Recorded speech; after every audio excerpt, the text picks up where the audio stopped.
Hi guys, good evening! Welcome back po dito sa Gandara SRA channel for showbiz update. Andito na naman nga po akong muli nagbabalik upang maghatid sa inyo ng latest update and fresh happenings patungkol sa Kim Pao. At ang tatalakayin nga natin para po sa gabing ito ay mayroon nga pong kinalaman dito po sa pagka-busy ng Kim Pao, kung saan parehas nga po sila or may kanya-kanya po silang gawain ngayong araw na to mga kakimpaw. Pero bago pa lahat, sa mga di pa nakaka-subscribe sa ating channel, pakiclick lang po tayo ng ating subscribe button at notification bell para maging updated po kayo sa mga susunod nating chika. And eto na nga, simulan na po natin ang ating pong balitaan. And unahin natin pong pag-usapan ang patungkol nga po dito sa mga comments at opinions ng mga Kimpaw fans regarding po sa mga previous updates. So, ang comment po na babasahin natin ngayong gabi ay mula po kay Miss Vivian Caraig. Sabi niya rito, yes, napakaswerte ng Kim Pao. Daming money na laging dumarating. Overflowing. Alam niyo po ba, sila talaga ang real happiness namin. Then, very low-key pa sila. Never kaming magsasawa sa kanila. Very humble pa. Love na love naming lahat. Kaya same silang maswerte at hindi hambog. Kaya happy kami. Thanks po, Gandara. Thanks for the updates today. Hindi nyo na binabasa mga negatons, bashes, haters. Thanks po. Never again kasi inggit po sila. Nako, minsan may napapadaan pa rin, Miss Vivian Caraig. Pero minsan na lang po, madam. Siguro kasi hindi na rin sila naliligaw sa ating channel and iniiwasan na rin talaga nating pilit hanggat kaya mga kakimpaw. Sapagkat gusto natin mas matabunan ang bashings, hatred, negatives ng positive lang mga kakimpaw. Ng good vibes ba? Ng mga magagandang balita na siyang dapat pong mangibabaw mga kakimpaw para happy ang lahat, di ba? Anyway, thank you so much sa comment po, Miss Vivian Caraig. And dumako naman po tayo dito sa balita hinggil po sa ang Becky. Naku, ang dami pong nalulungkot mga kakimpaw sa balita po na nagkaroon ng problema ang tatlo. So, una ko itong nabalitaan dito kay Hola PH, mga kakimpaw. Sabi nga dito, what's going on really? The status of the friendship between Angelica Panganiban, Bella Padilla, and Kim Chiu is the talk of the town on Reddit. Grabe, sayang wala akong Reddit. Hindi ko kasi alam kung paano yun siya. Pero siguro mapag-aaralan din natin mga kakimpaw sapagkat napag-aralan nga natin ang Discord, diba? Pero madalang naman siguro pag-usapan doon ang Kimpaw. Kaya mas focus tayo dito sa mga sa Discord at mas maraming ganap kina Kim and Paolo. Pero about nga China sa Reddit, so dito pala mas talk of the town mga kakimpaw ang friendship nung tatlo. Sana naman fake news, 'di ba mga kakimpaw? Pero mukhang may basihan talaga siya. So, nakakalungkot kaya wala man tayong magagawa kundi ang ipag-pray na lang talaga mga kakimpaw ang friendship nilang tatlo. Nakapanghihinayang din naman kasi talaga mga kakimpaw. Ang ganda pa naman ng samahan nila. They always give time to each other. Tapos, mauuwi lang sa ganito mga kakimpaw. So, nakakalungkot. Baka ito yung pinakang latest na kay pagsubok kay Chinita Princess. Lagi na lang, no? Kaya naintindihan ko talaga yung ni Paolo na stress-free kay Kim. Wish ni Pao para kay Kim.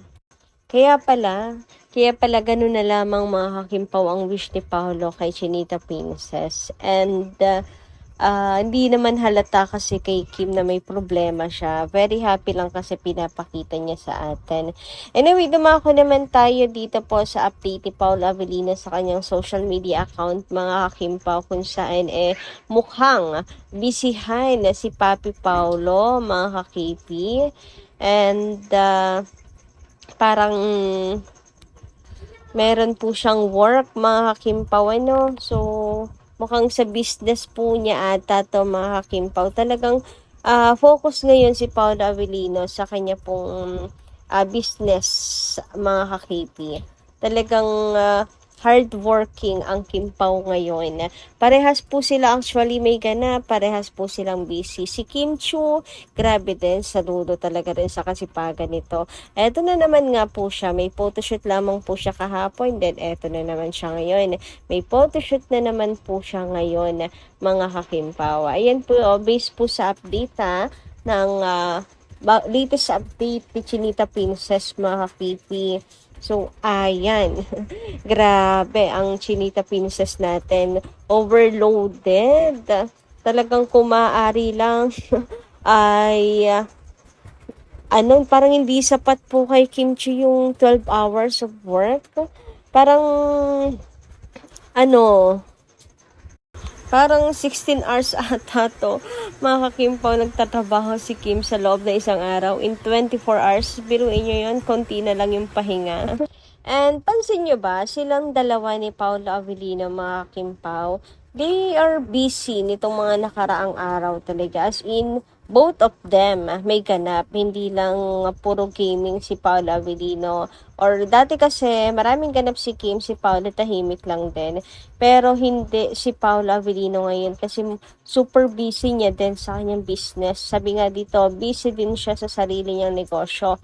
Sobrang busy nila sa kanilang ganap. Malapit na kasi magsimula ang taping nila. So marahil nga mga kakimpaw, kaya double time sila Kim and Paolo ngayon. At tinatapos ang dapat tapusin, trabahuhin ang mga dapat trabahuhin dahil magsisimula na nga kanilang taping. Balita ko mga July, magsisimula na ang taping nila, mga kakimpaw. Kaya they are both busy talaga. Kaya naman thank you so much nga at parehas po sila ng hobby. Mga kakimpaw, ang pag-workout, jogging, ganyan, na fitness. Dahil kahit doon, may magkaroon po sila man lang ng time dahil super busy nilang dalawa ngayon. Pansin nyo ba, nagkakasabay-sabay na rin yung ganap nilang dalawa. Basta may ganap si Kim, si Paolo, busy din, ganyan. Tulad na lamang nito makikita niyo sa picture. Si Paolo may event, si Kimchi naman mayroon din pong event kinabukasan. Si Paolo busy sa company niya, si Kimchi sa kanyang endorsement, mga kakimpaw. So talagang they are both lagare, super. Para maging maayos, 'di ba? At hindi po magkaroon ng problema. Anyway, dumako naman po tayo dito, mga kakimpaw, sa comment ni Miss Lorna. Sabi niya, alam nyo, kaya si Kim ang tinatarget kasi sobrang sikat. Pinagkakakitaan talaga ng mga vloggers at mga bashers. Ginagamit nyo ang Kimpaw, couple forever, para may pambili kayo ng mani at balot.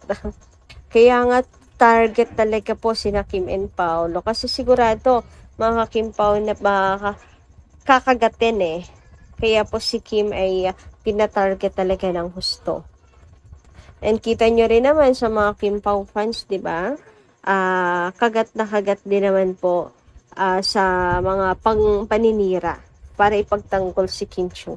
So, yung mga ganyang strategy, alam na, mga Kimpaw. Dami kasing nagsalita tapos si Kim lang yung target. Yun totoo. Sabi naman dito ni Miss Josephine Celis, good morning Miss Gandara, I love you so much, Kim Pao, since din lang pa. God bless them always. Ganon din sa iyo Miss Gandara, love you.